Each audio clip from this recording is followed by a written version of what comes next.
Lepo pozdravljene, spoštovane gledalke, cenjeni gledalci.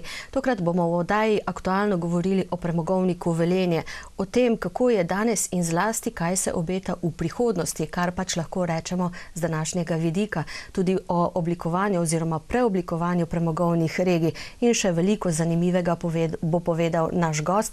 To pa je generalni direktor premogovnika Velenje, magister Marko Mavec. Lepo pozdravljeni in že kar na začetku hvala, da ste si vzeli čas za nas. Dober dan, najlepša hvala za vabilo, z veseljem sem z vami. Avgusta lani vas je nadzorni svet imenoval za generalnega direktorja, prevzeli ste to delo oktobra lani, ampak to ni vaše prvo delo v premogovniku Velenje. Kako je pravzaprav tekla ta vaša poklicna pot?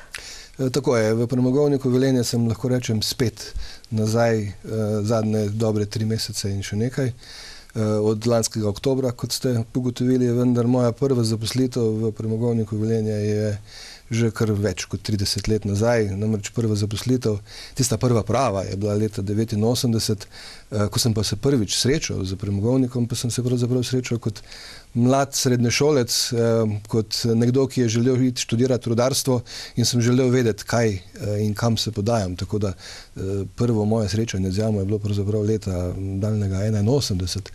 Redna zaposlitev 89 in potem sem na premogovniku Velenje opravljal razna dela naslednjih 15 let, seveda kot mlad inženir najprej, kjer sem se naučil osnovnih stvari velenjskega rudnika, da ne rečem rudarstva, temveč prav premogovništva.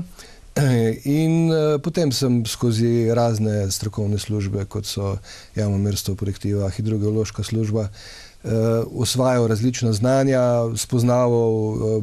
Nenazadnje smo v tistem času kar precej delali tudi na razvoju novih metod, na razvoju odkopavanja jamskih prog oziroma izdelave jamskih prog, uvajanja novih tehnologij, uvajanja novih tudi strojev delovnih in pa tudi delovnih procesov. Nazadnje, preden sem odšel iz premogovnika Velenje, pa sem vodil tehnične službe, torej to je, da rečem, možgani premogovnika, kjer smo skrbeli za projektiranje, za razvoj, za to pravzaprav na kakšen način in kako se odkopava. Potem pa sem prevzel mesto direktorja inštituta ERICO v Velenju, ki je bil pa znotraj poslovnega sistema premogovnika Velenje. In tu smo imeli nekaj glavnih nalog. Prva glavna naloga je bila pravzaprav prestrukturiranje podjetja, kajti podjetje je bilo takrat v izredno slabi kondiciji z izgubo. Srečalo se je z predvsem izgubo trga, namreč v Velenju smo ogromno, oziroma v Šaleški dolini kot takšni smo ogromno sredstev in pa zelo ogromno časa vložili v to, da smo sanirali Šaleško dolino.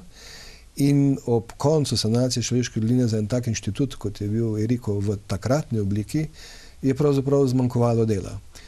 Če je bil prej vpet 90% v delo v Šaleški dolini, je bilo potrebno najti nove izzive. In prav z to nalogo sem odšel potem na inštitut ERICO. Mi smo zelo hitro z ekipo pričeli preoblikovati naš program, ki je šel iz raziskovalnega v predvsem aplikativno reševanje ekoloških problemov širom Slovenije. Pridobili smo trg potem tudi v Bosni, v Makedoniji, v Srbiji, tudi v Albaniji nenazadnje, tako da smo se precej razširili izven Slovenije. Na to je sledilo preoblikovanje inštituta v družbo z omejeno odgovornostjo in pa vstop iz sistema premogovnika v Gorenje. Takrat je namreč Gorenje pričelo z oblikovanjem svoje divizije ekologija. Ambicija te divizije je bila to, da postane največji sistem za oskrbovanje oziroma za urejanje odpadkov na Balkanu. In s tem namenom je Gorenje poleg ERICA tudi kupilo takrat Surovino, ki se je ukvarjala z industrijskimi odpadki, Kemis, ki se je ukvarjal z nevarnimi odpadki, na to poleg nas tudi firmo Econo, ki se je ukvarjala s projektiranjem. Ne nazadnje precej širok diapazon podjetij. V nekem trenutku, potem, ko je Gorenje se začelo pa usmerjati bolj v belotehniko in v svoj osnovni program, pa je prišlo do odločitve, da se tudi ta program dodatni odproda. Seveda divizija ekologija je bila precej donosna, kar pomeni tudi potem zanimiva za odprodajo. In tako se je v okviru te odprodaje odprodal potem tudi Inštitut Eriko. In sicer ga je kupila multinacionalka Eurofins. Res zahvala temu, da je takrat vodstvo Gorenja bilo tudi tako modro, da se je odločilo za to, da ne bo prodajalo Erika najboljšemu ponudniku po financah, temveč da bo dovolilo to oziroma iskalo to, da se najde nek strateški partner, ki bo pravzaprav nadaljeval oziroma celo razširil delovanje Erika kot takšnega. In to prestrukturiranje podjetja je postalo uspešno. Mi smo se potem zelo dobro upeli, Eriko se je dobro upel v sistem Eurofins. Naj povem, sistem Eurofins je podjetje, ki ima preko 4 milijarde evrov prihodkov.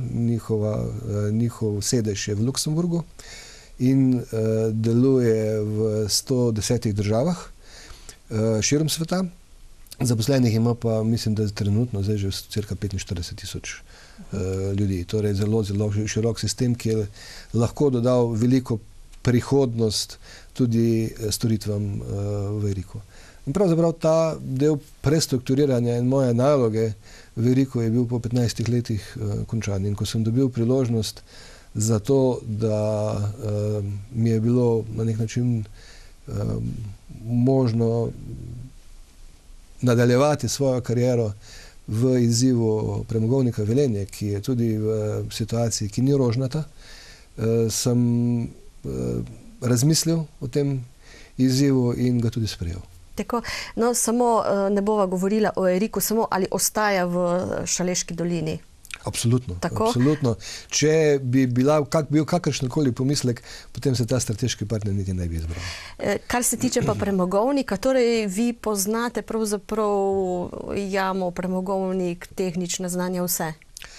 Pravzaprav vse, kar sem se v življenju naučil tehničnega in pa tudi vse osnove menedžmenta sem se naučil v Premogovniku Velenje. Tako da, ja, v Premogovnik Velenje prihajam nazaj z znanjem, ki sem ga takrat osvojil. In v tistem času, ko sem bil jaz na Premogovniku Velenje, so bili to eni izmed boljših časov za premogovnik. Izredno veliko je vlagal v razvoj. Finančno ni imel težav za vlaganje v razvoj. Ogromno je bilo izzivov. Takrat smo prestrukturirali način proizvodne. Namreč, ko sem jaz prišel v premogovnik, je bilo v enem letu potrebno odkopati več kot 20 odkopov, da smo dobili vso svojo proizvodno. Danes se proizvodnja odvija na 3-4 odkopih letno, 2 hkrati. Takrat pa je delovalo tudi po 10 in več odkopov naenkrat, tako da sem bil del tega prestrukturiranja in uvajanja te velenjske odkopne metode in teh novih tehnologij in pa seveda novih korakov tudi na izgradnji jamskih prog. V tem času se pravzaprav potem veliko ni spremenilo v zadnjih 15 letih in ni bilo težko pravzaprav nadaljevati iz najprej rudarja, potem ekologa in sedaj spet rudarja. No, ampak če greva pa čisto v preteklost, ne, je pa pravzaprav premogovništvo staro veliko več kot sam Premogovnik Velenje, ne, in je tudi pravzaprav oblikovalo in razvijalo Šaleško dolino.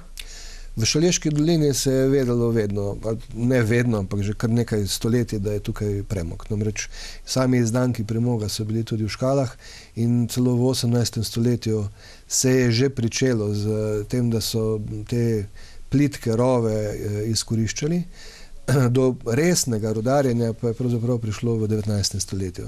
Prelomnica za rudarstvo v Velenju pomeni prevrtanje sloja, ko se je navrtal glavni sloj.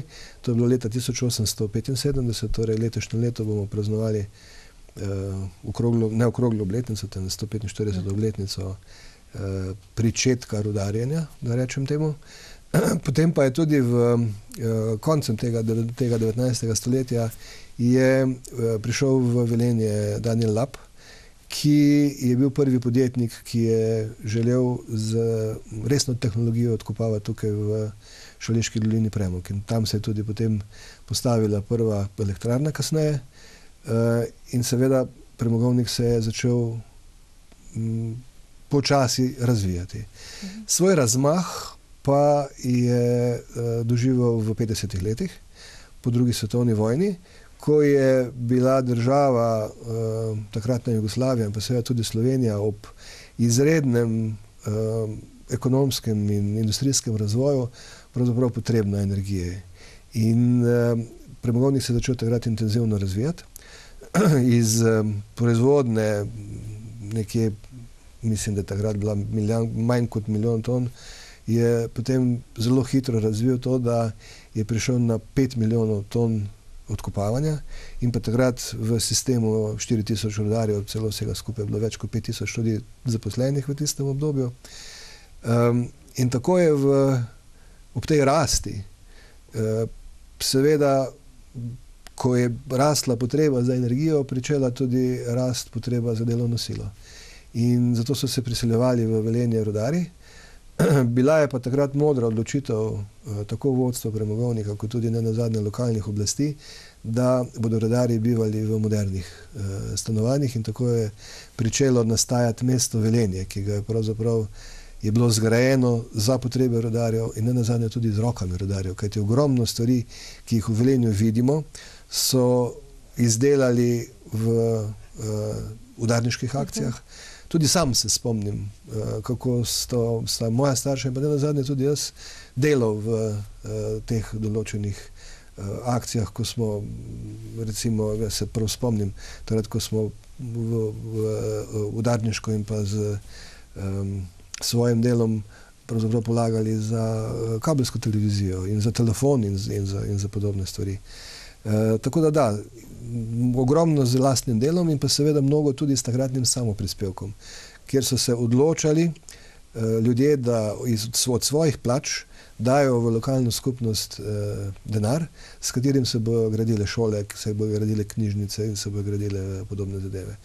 No in premogovnik se je seveda v tistih letih najprej intenzivno razvijal.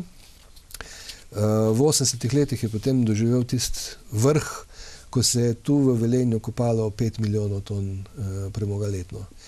In to so bili ti časi, kjer sem razlagal prej, da je bilo potrebno več kot 10 odkopov vzporedno. Nažalost pa je bila tu zadaj še ena druga zgodba. Tako rudarjenje kot tudi proizvodnja elektrike v Šaleški dolini je potekala na intenziven način in ni se tako mislilo na okolje, ni se tako mislilo na to, kakšne posledice to prinaša. In v tem času zaradi odkopne metode takšna, ki je tukaj v Velenju, torej, da se zaradi debeline sloja, ta je kar 168 metrov, najdebelejši sloj, del sloja, ne zapolnjuje tega sloja, temveč se pusti, da se plasti nad slojem ogrezajo. Zato je prišlo do tega, da je Šaleška dolina iz prejšnje ravnine, ki jo je imela sredi te doline, na kateri so bila polja, so pričele nastajati ogreznine. Te ogreznine je zapolnila voda in seveda zato imamo tukaj danes čudovita jezera, ki pa v preteklosti niso bila takšna. Tako, ampak rekli ste, osnovna je bila potreba za energijo države. Torej niso si Šalečani sami izmislili, da bodo kopali oziroma da bodo na tak način razvijali. Skoraj ves premog, ki je bil tukaj pridobljen, je bil pokurjen v Tešu za potrebe elektrike. Kako je danes, koliko lignita nakopljete danes ali pa v povprečnem letu in pa ali je to ves za potrebe termoelektrarne Šoštanj, je ta proizvodnja odvisna, koliko oni načrtujejo, da ga potrebujejo? Da, danes mi nakopljamo približno 3 milijone in še nekaj ton premoga. Zakaj sem rekel in še nekaj? Zato, ker nekoliko variira v zadnjih letih. V letošnjem letu imamo plan nakopati 3 milijone 500 tisoč ton premoga, nekaj več. in ves ta premog naj bi bil uporabljen v termoelektrarni Šoštanj za potrebe elektrike, ki jo potrebuje Slovenija. To pomeni, da bi prispeval naš premog kot energent prispeva za 25% vse porabljene elektrike v Sloveniji, kar pomeni, da lahko rečemo, da skrbimo za to, da v četrtini naših domov gorijo luči. Tega se vse premalo zavedamo, da je razsežnost premogovnika tako velika. Lansko leto pa smo nakopali okrog 3 milijone, nekaj čez 3 milijone 100 tisoč ton premoga, zaradi problemov, ki smo jih imeli v odkopavanju v jami, težki geotehnični pogoji. In pa tudi v zadnjih parih letih je bila kar težava za proizvodnjo in ena mojih glavnih nalog, ki sem si jo zadal, je pravzaprav ta, da poskušamo, ne da poskušamo, ampak da stabiliziramo proizvodnjo, da dejansko poskušamo predvideti vse nepredvidljive zadeve, ki se nam lahko dogajajo v rudarstvu, da si ustvarimo toliko rezerve z drugimi deli, naprimer pripravljalnimi, kjer je potrebno izgraditi proge, jamske proge, zato da je lahko proizvodnja stabilna. To je en izmed glavnih ciljev, ki sem jih zadal kratkoročnih, medtem ko pa pri dolgoročnih pa to, da je tudi poslovanje premogovnika na dolgi rok stabilno in ekonomsko uspešno. No, o poslovanju bova na kratko še rekla, o ekologiji malo več in o prihodnosti, ampak morda samo, da poveva, tudi premogovnik Velenje je del holdinga Slovenske elektrarne, kaj ne? In skupina premogovnik je imela nekdaj veliko podjetij, koliko jih ima še danes? Tako je. Premogovnik Velenje danes je del skupine HSE. In tudi skupaj pravzaprav je skupina tista, ki ustvarja strategijo delovanja premogovnika. Namreč, če pogledamo to soodvisnost, premogovnik koplje premog, ustvarja surovino, ta surovina se potem uporablja v Tešu, kjer se pretvori v elektriko, in holding Slovenskih elektrarn je pa tisti, ki to elektriko potem na trgu prodaja. In seveda tu je soodvisnost. Ne moremo mi proizvesti več, kot je holding sposoben prodati za ceno, ki jo imamo, in obratno. Ne more holding prodati več, kot pa mi tukaj sproduciramo, zato smo tukaj življenjsko povezani. Moram pa povedati, da smo vezani tudi na ceno energenta in ceno elektrike. Zato je tudi cena premoga fiksirana. Naša cena premoga je 2,75 evra. Za primerjavo na gigajoule, za primerjavo je tona oziroma gigajoule premoga, ki ga pokuri Tetol, je preko 6 evrov. Se pravi, vi ne morete sami oblikovati te cene? Holding je tisti, vse to smo sami, mi smo del sistema, to je podjetje v sistemu, ki pravzaprav oblikuje ceno glede na to, kaj pravzaprav je potem, kakšna je končna cena elektrike. Če pa se vrnem nazaj na vaše vprašanje o naših podjetjih v sistemu Premogovnik Velenje. Premogovnik Velenje je imel vedno sistem tega, da smo gledali naprej. Torej, da smo znali poleg premoga razvijati tudi druge stvari. In tako smo v preteklosti razvijali različne programe. O Eriku sva že kar nekaj govorila, to je bila firma za ekologijo, podobna je bila recimo Karbon, potem je bil Telkom Sistemi, ki se je ukvarjal z telefonijo, PLP, ki je še vedno v naši 100% lasti, to je z lesno industrijo, Sipoteh, kjer so varilci, ki se ukvarjajo z težko mehanizacijo, ki se ukvarjajo z izdelavo rudarske opreme in pa tudi težje gradbene opreme. Potem je tukaj HTZ, ki je del našega servisa, da rečem, znotraj premogovnika, vendar ima tudi druge tržne stvari, tako da je tudi na trgu z svojimi električari, z svojimi strojniki, z svojimi projektanti. Torej, ta tri podjetja, HTZ, Sipoteh in PLP, sta še vedno v naši 100% lasti in obstoječa. Eno takšnih podjetij, ki smo jih razvijali in tudi kot spin-off, kot prejšnje, ki sem jih naštel, prodali, je tudi RGP. RGP je bilo zadnjo, ki smo ga predali v decembru preteklega leta. In ja, premogovniki vedno ustvarjajo in generirajo nova delovna mesta, ustvarjajo nove programe, ustvarjajo nova podjetja in potem seveda, ko podjetje ustvariš, postaviš na noge, je smiselno, da se le to ali osamosvoji ali pa pod okriljem nekega drugega strateškega partnerja začne pridobivati večji del trga, večji zagon. Lepo je primer to, kar sem vam prej povedal na Eurofinseriku. In enako je sedaj z RGP-jem, kjer smo RGP sicer res prodajali tudi zaradi tega, ker smo imeli likvidnostne potrebe potem, vendar je glavni cilj bil tega, da potem, ko smo ustvarili nek gradbeni program, ki je bil uspešen, pri nas je dosegel meje tistega, kar smo mi bili zmožni dati in pravzaprav za nas ostaja v programu z svojimi deli, z svojimi storitvami enako kot je. Torej, mi mu več storitev na našem področju ne moremo dajati. Zato je smiselno, da z nekim novim lastnikom dobi nove trge, dobi nove programe, dobi nove poglede, dobi nove partnerje. In tudi v prihodnje je naš namen in naš cilj ta, da ustvarjamo nova podjetja. Koliko je potem zdaj zaposlenih, pa mogoče, če imate številko, koliko pa je res tistih rudarjev, ki še hodijo v jame? Ja, mi imamo trenutno zaposlenih prav samo na Premogovniku Velenje nekaj več kot 1200 ljudi in pa na HTZ dodatnih 800. HTZ in Premogovnik sta tudi, lahko rečem, ena tvorba, ker nekaj teh ljudi, ki hodijo hodijo v jamo, no, se hodijo ogromno. Nekaj pa tistih, ki imajo neposreden proces ves čas v jami, jih je na Premogovniku, nekaj pa jih je tudi na HTZ-ju, predvsem tisti invalidski del ljudi, ki nam poslužuje mehanizacijo, torej ta del odvoza premoga iz jame, to delajo invalidi, ki so stikalisti, ki pravzaprav skrbijo za to, da ne prihaja do zastojev na transportnem sistemu, da čistijo transportni sistem in da ga vklapljajo in izklapljajo takrat, ko je to potrebno. Torej, dodatnih delovnih mest potem na teh podjetjih, ki sem jih še naštel, vključno z RGP-jem, je še nekaj več kot 200, torej preko 2200 se je že naša številka. Tistih, ki bi pa lahko rekli, da delajo večinoma in pretežno jami, pa nekaj čez 900.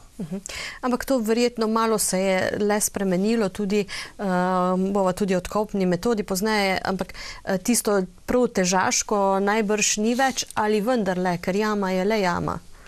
Če govoriva o fizično napornem delu, takšen kot je včasih bil, včasih je bilo odkopavanje premoga samo z rokami.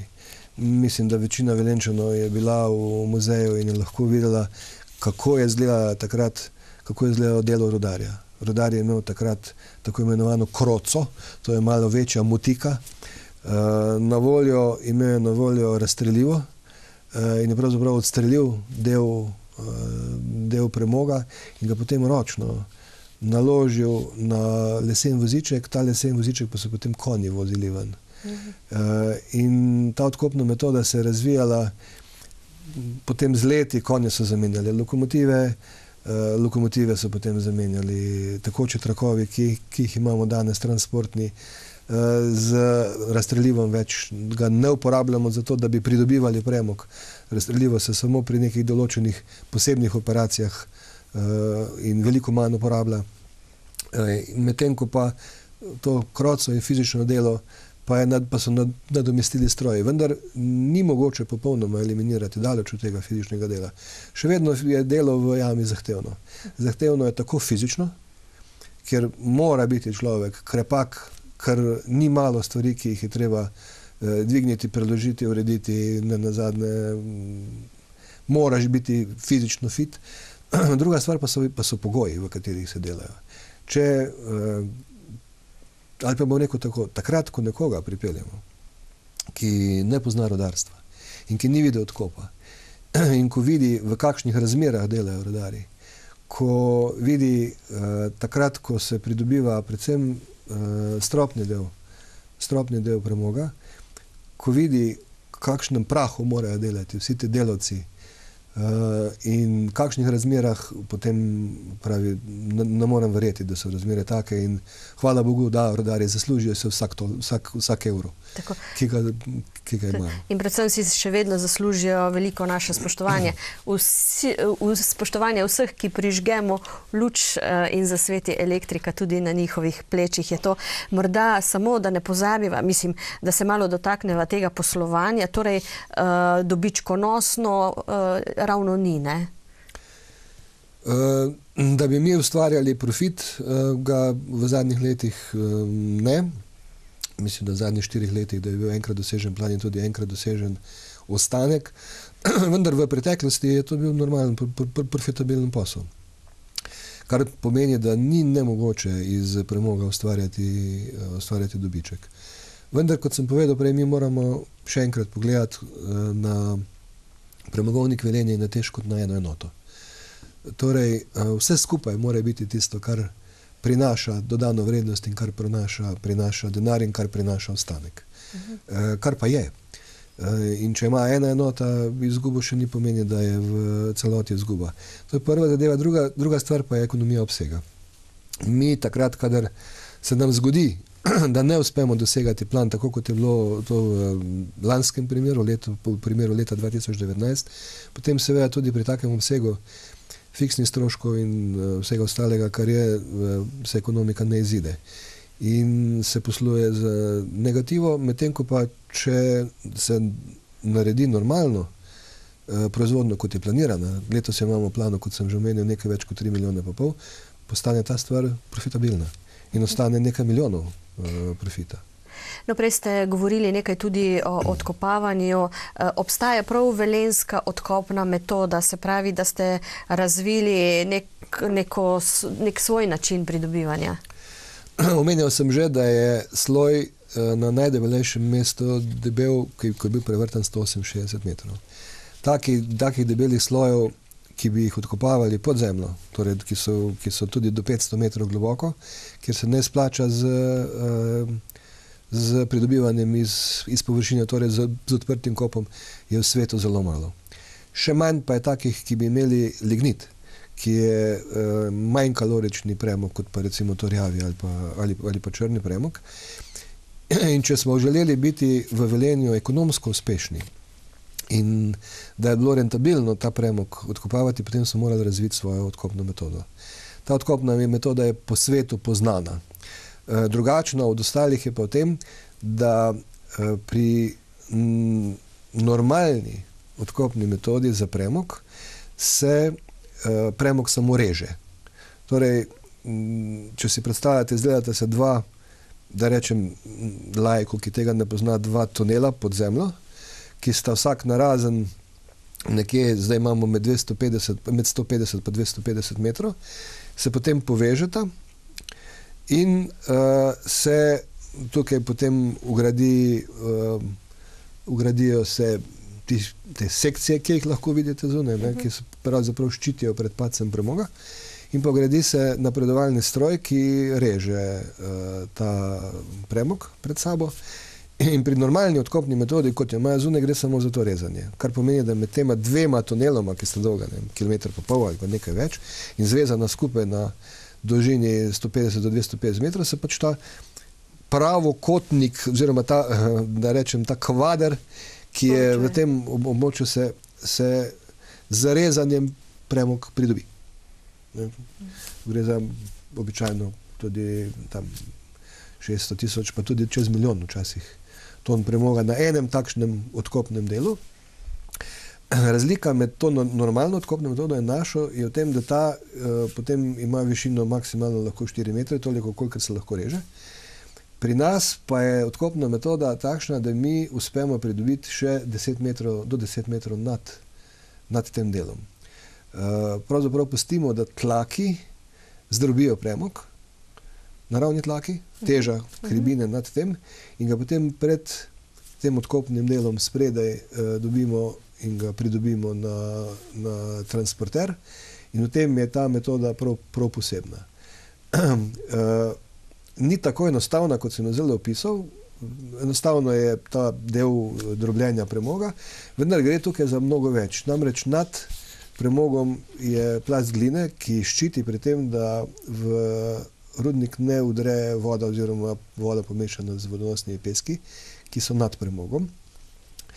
In če želiš ščititi pri tem, glede na debelino gline, ki je pa različna, potem je potrebno preračunati, kakšno višino smeš zgoraj pridobiti in tudi potem znati kontrolirati. Tako da metoda je relativno komplicirana. Ko se to pogovarjamo z rudarskimi strokovnjaki v svetu in jo razumejo in pravijo res, da v takšnih pogojih, kot so velenjski pogoji, z problematiko vodonosnih plasti, ki so v preteklosti, v 60 letih smo imeli mi mrtve zaradi tega, ker so udirala voda in vodonosni peski v odprte prostore. In da znate to na ekonomski način in tako varen način izkoristiti, ste res dobri strokovnjaki in to nam priznavajo povsod po svetu in naša metoda je poznana kot velenjska odkopna metoda, tako v svetovnem merilu v strokovnih krogih. No, sliši se nevarno, pravzaprav, kako je z nesrečami, vendarle tudi dan danes pride do kakšne, ne? Rudarstvo je rudarstvo. In rudarji smo vedno na prvo mesto polagali varnost. Na prvem mestu ni bil pridobljen premog. Na prvo mesto je, da se boš ti in tvoj kamarad vrnil domov, svoji družini. To je tradicija. To je tradicija odvedno v rudarstvu in tako ravnamo še danes. Torej, prva stvar v našem premogovniku je varnost. Potem je šele vse ostalo. Tudi tu imamo zelo modern sistem nadzorovanja plinov, nadzorovanja nenazadnje vseh delovnih procesov. Večino strojev je pravzaprav povezanih tako, da jih sledimo tudi iz kontrolne sobe, iz površine. In zdaj, če si predstavljate, da imamo nekje 60 km odprtih prostorov in da se to treba nadzorovati, potem je to relativno velik sistem. Kljub temu je tudi rudarstvo in se pojavljajo nesreče. Velikokrat se s temi nesrečami v medijih pretirava. Še vedno je v Sloveniji po nesrečah najbolj intenzivno in bistveno bolj intenzivno gradbeništvo. Vendar takrat, ko so nesreče v rudarstvu, so toliko bolj odmevne in tudi nenazadnje mi jih obravnavamo nekoliko drugače morda kot pa gradbeniki, kajti vsakeč, ko se neka nesreča zgodi, se želimo iz nje naučiti to, kako jo v prihodnje preprečiti. V zadnjih 10 letih smo imeli 26 nesreč s težjim izidom, od tega eno smrtno. In večino teh nesreč se ni zgodilo zaradi tega, ker bi imeli neke zelo težke pogoje in nekaj se jih je zgodilo zaradi stebernih udarov, torej samih sprostitev tlakov v hribini. Kar nekaj pa se zgodi tudi zaradi neprevidnosti, nekaj se zgodi tudi zaradi napak samih ljudi, ki to delajo, nekatere pa tudi zaradi tega, ker včasih pač odpove tudi mehansko kakšna zadeva, ki se ne predvideva. Jamsko reševalno službo tudi imate, ne? In mislim, da vsako vašo takoj inšpektori in to pridejo na teren, ne glede na to po teži, kakšna je, da rečem. Skladno z zakonom o rudarstvu mora biti v takšnem rudniku, kot je naš, seveda organizirana jamska reševalna služba. Mi imamo tukaj že vrsto let aktivne reševalce, trenutno jih je preko 90, tistih, ki so v tej jamski reševalni četi udeleženi in niso samo pri nesrečah takrat, ko so udeleženi. Jamska reševalna služba kot takšna se uporablja tudi širše pri nas, pri naših procesih. Ves čas skrbimo, da jo pomlajujemo, 2-krat mesečno imamo vaje posebej, torej izven delovnega časa za jamsko reševalno službo. Naj pa povem, kdaj jo uporabimo dejansko, tudi takrat, kadar ni nesreč.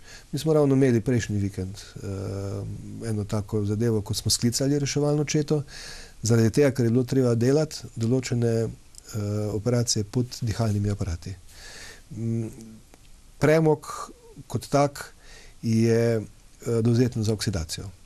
Če oksidacijski procesi skozi razpokan premog nekaj časa poteka, potem lahko pride do samovžiga. In pri procesih, kot je na primer montaža nekega odkopa, kjer gre nekoliko bolj počasi, recimo zaradi samih geotehničnih pogojev, prihaja do tega, da je lahko tudi mesec ali več časa odprt nek del premoškega sloja, kjer prihaja do prepihavanja, torej do aktivnega stika z kisikom. In nam se je zgodilo, da je bil takšen ogrev, temu se reče ogrev, kjer pride do skoraj tletja, lahko rečemo, premoga zaradi procesa oksidacije. In je treba takšno zadevo pogasiti in preprečiti. In to se pač dela ta ekipa, ki potem najprej ohladi z vodo, potem z peno, po potrebi preveže in uredi mehanizacijo in sanira takšno zadevo. In recimo to je bila potrebna, mi smo imeli v tem območju, je bila recimo čelna stena oziroma stena zadaj za odkopom segreta na 700 stopinj. Kar je že kar visoka temperatura na meji požara in je pač bilo treba te zadeve pogasiti na tem območju in ohladiti. Rečem, takšna intervencija recimo traja nekje 2 uri. 2 uri so pod dihalnimi aparati in zato morajo biti ljudje posebej sposobljeni, izurjeni in tudi fizično sposobni. Drugače imate še cel kup poklicev in del, ki niso neposredno vezani na delo v jamu, a ne? Tudi druge vaši strokovnjaki delajo? Da, mi imamo tudi, kot sem rekel, kar nekaj zunanjih programov na hčerinskih firmah. Naprimer, vpete so v delo, PLP ima 30% trga zunaj, HTZ ima dobršen del za svoje strojnike, za svoje elektromonterje zunaj. Nima več takšnega, kot je imel leta nazaj, ko so tudi po 30% delali na trgu zunaj, predvsem v času, ko je bila gradbena konjunktura. Potem enako si po teh dela za znane svetovne firme varjenja, kot je Joy, recimo, eden izmed takih svetovno znanih proizvajalcev opreme. Poleg tega pa tudi naši projektanti, naši jamomerci, kot jim rečemo, to so pravzaprav jamski geodetje, in pa še marsikdo drug naredi kakšen projekt za trge, predvsem v preteklosti se delalo za Makedonijo, odpiranje novih premogovnikov.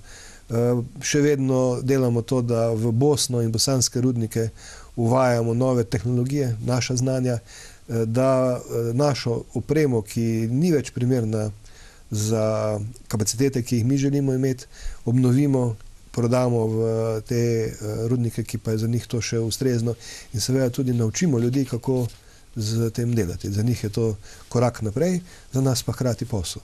Tako, ni tako vse zastarelo, a ne na robu. Povejte mi, rudarjenje ima velik vpliv na okolje, ste povedali že na začetku, to vsi vemo. Jezeri ste nastali zaradi udorov, pa ali se boste ti jezeri še povečevali? Kako je zdaj s to pregrado, s to višinsko razliko? Ja, kot sem že omenil, Šaleška dolina v preteklosti, predno je bil tukaj rudnik, je bila drugačna. Na sredini doline so bila polja in ogromno kmetov je tukaj služilo svoj kruh. Z rudarjenjem in z odkopno metodo, takšno kot je prišlo do tega, da imamo 3 jezera. Prvo, ki je nastalo, je bilo Škalsko jezero in to jezero se ne spreminja več. Potem je trenutno največje Velenjsko jezero, ki je približno dobre 6 metrov po gladini niže od Škalskega jezera in je bilo v preteklosti popolnoma onesnaženo.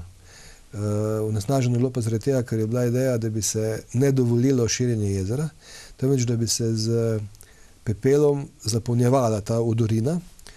Kaj se je zgodilo? Praktično pepel se je transportiral takoč, ni prišlo do tega, da bi se sušilo in jezero je nastajalo hitreje, kot pa je lahko se zapolnjevalo s pepelom.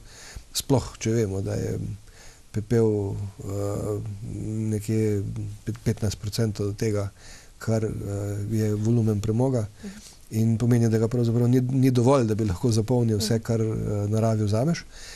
Uspešno se je pa naredilo to, da je bilo jezero umazano in je imelo pH 12, torej brez življenja, popolnoma onesnaženo. In potem se je spremenila metoda uporabe pepela. Mi smo začeli pepel uporabljati za ločen del samo tistih ugreznin, ki so nastajale med Velenskim in pa Šoštanskim jezerom. Tako da to, kar vi sicer, ali pa kar je ljudem poznano kot pregrada in na nek način lahko rečemo tudi funkcionira kot pregrada, pravzaprav ni pregrada.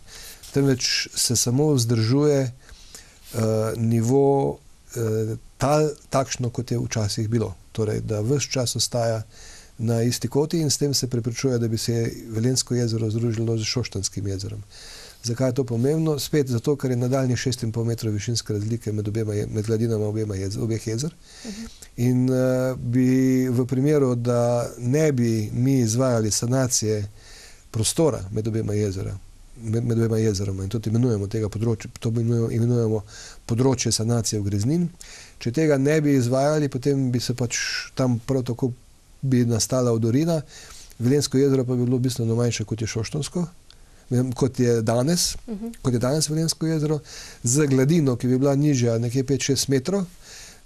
In nazadnje, ko smo mi znižali gladino, ko se je znižala gladina jezera zaradi suše in takrat tudi nekoliko večje porabe vode v Tešu, je bilo približno 3 metre nižje, malo manj celo kot 3 metre nižja gladina Velenskega jezera.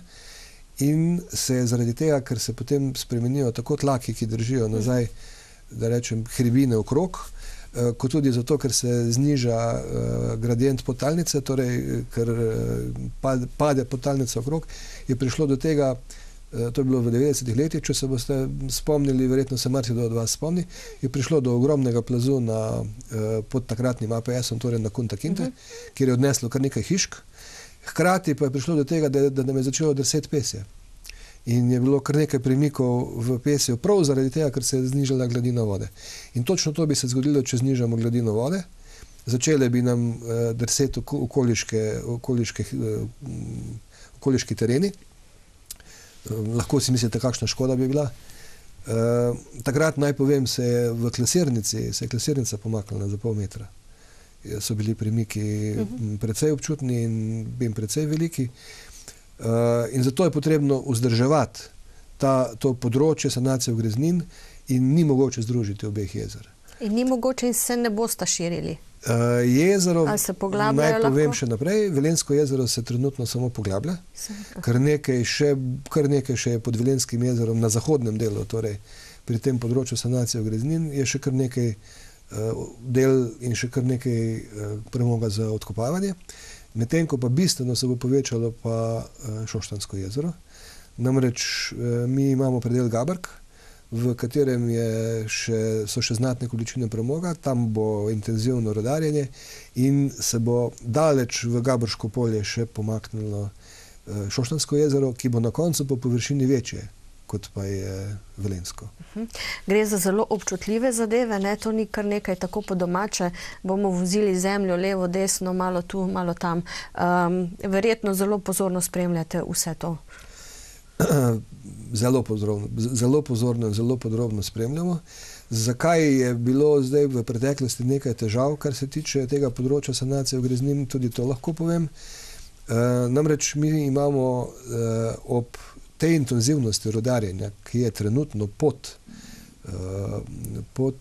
tem področjem sanacije ugreznin, mi povzročamo nekje okrog 1 milijon kubikov ugreznine. Na drugi strani pa imamo na voljo stabilizata, to je mešanica pepela in pa sadre, za katero imamo tako imenovan STS, torej slovensko tehnično soglasje, in je praktično gradbeni material. STS je potrdilo o tem, da je to gradbeni material. Tega imamo na voljo nekje okrog 500 milijona kubikov. Torej, skoraj 1 milijon kubikov ugreznine, 500 milijona kubikov materijala. V preteklosti se je računalo na dogovor, ki je že sklenjen. To je ta, da se ves material, ki je iz 3. razvojne osi, prepelje na lokacijo med obe jezeri in s tem zagotovi trajno tudi rešitev z manjkom materijala. Vemo, kaj se nam je dogajalo z razvojno osjo, da se nam zamika iz leta v leto.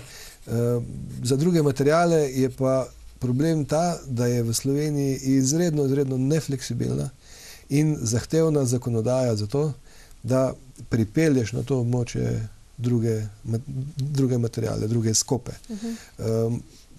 Materijale, ki jih bomo pa vozili v Velenje, pa bodo vedno samo takšni, ki bodo pregledani in ki bodo čisti. In mi vztrajamo na tem, da morajo imeti vsa dovoljenja in lahko ste mirni vsi Velenjčani, mi iz Celja ne bomo vozili materijalov. No, preden greva na to tranzicijo, da nam slučajno ne zmanjka časa, samo na hitro, Šoštanjčani zlasti pravijo, da je pogostejše tresenje tal, pa ti prezračevalni jaški, da smrdi? Težko ocenjujem, kaj se čuti, kot čuti v Šoštanju. Jaz verjamem, da so bolj dovzetni v Šoštanjčani, kot pa so bili morda v preteklosti. Zato tresenje tal mi za seizmografi ne beležimo povečanega tresenja tal v zadnjih letih. Dejstvo pa je, da imamo nekaj več pritožb, kot je bilo v preteklosti, ampak zdaj govorim o preteklosti pred 20 leti, recimo. Mi v zadnjih letih to rešujemo na tak način, da zelo široko komuniciramo. Namreč vsi ti pojavi, ki so, jih mi sproti merimo, in niti eden ne presega niti najbolj strogega kriterija za spomeniško varstvo. Se pa čuti, seveda, ko pride do tega, da prihaja v plasteh nad premogom do nekega pogrezanja, vidiva, da so nastajala jezera, ki so globoka skoraj 90 metrov, kot je Šoštanjsko. Potem se nekaj tudi nad premogom dogaja in to se včasih čuti. Večino teh stvari se dogaja mehko, ampak se pa kakšna stvar tudi naredi na takšen način, da to zaznamo kot nek mikropotres. Drugega, kot da stvari merimo, da povemo, da smo zavestni, da pravzaprav tega mi ne povzročamo na takšen način, kot je včasih bilo mišljeno, da to delamo z razstreljevanjem, in pa, da se zavežemo, da kakršnekoli poškodbe, ne samo zaradi tega, da bi bilo tresenje tal, so nastale in bodo nastale v Šaleški dolini, bo premogovnik skozi rudarske škode tudi poravnal. In mi smo skozi rudarske škode vrsto domačij, ki so bile v Gabrškem polju in na nazadnje v Šaleški dolini, poskrbeli za to, da so bili ti ljudje na mehek način in ne nazadnje tudi ekonomsko za njih dobro preseljeni. Kaj pa ti prezračevalni? Prezračevalni jašek Šoštanj. Tudi v Velenju, ki je na območju rebrekacijskega območja, se von po premogu. V Šaleški dolini pravzaprav smo ga mi prebivalci kar navajeni, ker že tudi deponija tista, ki je zunaj, daje nek specifičen von, ki ga obiskovalci naše doline kar zelo hitro zaznajo. V premogu je plin dimetilsulfit. To je plin, ki ni nevaren, vendar ima svoj von. Zakaj so zadnje čase, zakaj je več problemov z zaznavanjem dimetilsulfita? Ena zadeva je to, da so malenkost bolj nagosto je Šoštanj poseljen bliže, kot je bil. Prej je bilo manj hiš, pa so bili celo še bliže nekatere. Pred izgradnjo bloka 6, če se spomnite, so pravzaprav skoraj do tega jaška bile hiše. Danes je pa kar nekaj blokov, ki jih včasih tam ni, ampak niso bloki za to krivi. Želim povedati, da iz tega zračilnega jaška nič bolj ne smrdi in nič manj ne smrdi, kot je včasih, temveč je von pravzaprav enak. Eno je, da je tam več ljudi. Druga zadeva, ki pa včasih pozabljamo, je pa ta, včasih je smrdelo po žveplu. Včasih so bile vonjave iz Teša bistveno drugačne, kot so danes. Danes pa so dimni plini očiščeni in če smo včasih spuščali 120.000 ton žvepla v Tešu, v zrak, jih danes manj kot 1000 za enako proizvedeno elektriko, torej več kot 120-krat manj. In seveda, ko imaš ti čist zrak in ko imaš očiščeno ostalo okolje, potem zaznaš še tisto, kar je ostalo. In zato se zaznava, ampak eden od projektov, ki ga izvajamo in ga imamo namen izvesti, ker vemo, da pač to ni prijetno za kakovost bivanja v mestu Šoštanj, je ta, da bi ta zrak iz ventilatorske postaje speljali skozi dimnik bloka 4, ki je še obstoječ, in bi tako potem se na neki višini te vonjave, ki so popolnoma nenevarne, dispergirale in ne bi bile več zaznavne v mestu. Zdaj pa to prihodnost, tranzicijo, prehod v brezoglično ali pa nizkooglično družbo, pa slišimo preoblikovanje premogovnih regij. Torej, kaj konkretno zdaj to pomeni za premogovnik? Dokdaj imate zdaj dovoljenje za obratovanje? Oziroma slišimo, da naj bi čez 10 let nehala TEŠ delovati in podobno. Kaj vi veste? Dva mejnika, recimo lahko rečemo taka. Prvo je to, kar ste rekli, dovoljenje za obratovanje, gre za koncesijo. Zadnja koncesija nam je bila podeljena leta 2002, v začetku leta, in koncesija za odkopavanje je bila za 20 let. To je proces, ki sem ga takrat pripravljal še jaz osebno, zadnjo koncesijo, tako da zdaj prihajam spet pri naslednji. Po zakonu o rudarstvu se koncesija za rudarjenje podeljuje za 20 let, zato je potrebno potem zaprositi, imeti določene papirje, določena soglasja, kar velika vrsta tega je v procesu pridobivajo nove koncesije, ki je potrebno narediti, in to nas čaka. Trenutno je novi zakon o rudarstvu še v fazi sprejema, tako da pravzaprav niti nimamo definiranega postopka, po kateri naj bi nam pridobivanje nove koncesije od leta 2022 naprej za naslednjih 20 let teklo. To je en proces, ki ga peljemo, vendar računamo, da to so bolj kot ne stvari administrativne narave. Drugi proces pa je proces, ki ga dostikrat poslušamo po medijih, to je pa prehod v ogljično nevtralno družbo. Torej gre za maksimalno možno razogljičenje Slovenije kot takšne. Trenutno je v fazi sprejem nacionalnega energetskega podnebnega načrta, tako imenovani NEPN. Ta nam predvideva, na kakšen način naj bi se v prihodnosti pridobivala elektrika v Sloveniji. In zelo pogosto lahko slišite tako okoljevarstvenike, kot tudi nenazadnje ljudi in politike iz področja okolja, ki privzemajo to, kar želi Evropa. To je pa prehod ali pa, da rečem, izgon ogljičnih virov. Pa ne me razumeti narobe, jaz nisem proti temu, zavedamo se, tudi jaz se zavedamo se tudi na premogovniku, da prehod v ogljično nevtralno družbo kot prihodnost je nuja. Vprašanje je naslednje. Vprašanje je kako. Prva stvar, ki je najlažje v Sloveniji, je danes reči, ok, razogljičimo se danes, zaprimo premogovnik in TEŠ. Prej sva govorila o tem, da to pomeni četrtino elektrike. Če nekdo misli, da lahko mi to elektriko danes ali jutri ali čez 10 let nadomestimo z elektriko iz vetra in iz sončne energije, potem se moti. Ta prehod ni tako enostaven. Tega nam nihče ne pove. Druga stvar, ki je, da je danes cena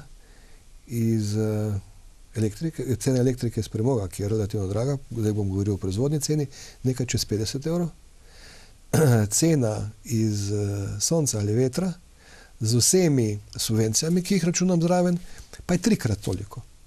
Ali celo več. In nihče nam ne pove, dobro, brezogljična družba bo stala na položnici za elektriko 3-krat več. Potem ne pove nam tega, če mi danes se Slovenija kot takšna odloči za brezogljično družbo, edina elektrika, ki jo lahko dobimo, kjer bodo presežki, je iz Poljske in iz Balkana. Ta elektrika je vsaj iz premoga. In iz elektrarn, ki so bistveno manj čiste, kot pa je to elektrarna v Šoštanju, In to pomeni, da ogljična nevtralnost ne zdrži. Torej, glavna naloga je prehod na nove tehnologije najprej. Torej, da v Sloveniji vemo, odkot bomo to elektriko pridobili. Potem pa je druga naloga, ki jo moramo v Sloveniji tudi narediti. Šaleška dolina je tista, ki lahko z prenehanjem odkopavanja premoga razogljiči slovensko družbo. Drži. Vendar CO2 Šaleške doline popolnoma nič ne osnežuje. Drži. CO2 je globalno onesnažilo in vpliva na globalne razmere v svetu. Zapremo eno v Šoštanju, odpremo eno na Kitajskem, nismo naredili nič, ampak v to se ne bom spuščal. Slovenija in Evropa sta se odločili, da v nekem času družbo razogljičimo. Vendar najbolj nepošteno bi bilo, da bi jo razogljičili na takšen način, kot smo sanirali Šaleško dolino. O čem govorim? Mi smo v Šaleški dolini enkrat že plačali ceno razvoja elektrike in proizvodnje elektrike skozi onesnažen prostor. Danes ni naloga Šaleške doline ta, da prebivalci Šaleške doline in Šaleška dolina plača za to, da se bo razogljičila Slovenija. In da to plača z tem, da prebivalci Šaleške doline ne bodo imeli delovnih mest, da ne bodo imeli služb, njihovi otroci ne bodo imeli služb. Tega ne smemo dopustiti. Torej, Slovenija je tista, ki se globalno odloča za razogljičenje svoje družbe, in Evropa je tista, ki se odloča o tem. In zato sta tisti dejavnici, ki morata poskrbeti za to, da bomo imeli sredstva za to, da bomo pravično izvedli tranzicijo. To pomeni, da lahko v tem času odpremo nova delovna mesta, poskrbimo za tiste, ki jih ne moremo prestrukturirati in jih socialno, mirno spravimo do upokojitve, da vse tiste mlade, ki bodo danes se zaposlili na premogovniku Velenje, dobimo za njih sredstva, da lahko odpremo nove firme, nova delovna mesta z vsaj takšno dodano vrednostjo, kot ima premogovništvo, ki nima majhne dodane vrednosti, nadpoprečna je. In zato je potrebno poskrbeti za denarjem, ki bo prišel tako iz Evropske unije, kot tudi iz Slovenije. Naj povem, kako se tega lotila Nemčija. Zelo na hitro. Nemčija je rekla, ja, gremo v brezogljično družbo, in to so naredili leta 2014.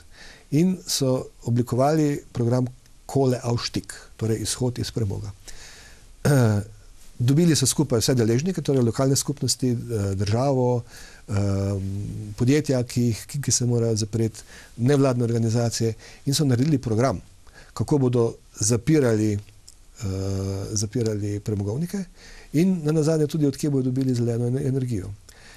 Nemci so govorim samo o zapiranju, 20.000 delovnih mest v Nemčiji, so do danes že investirali v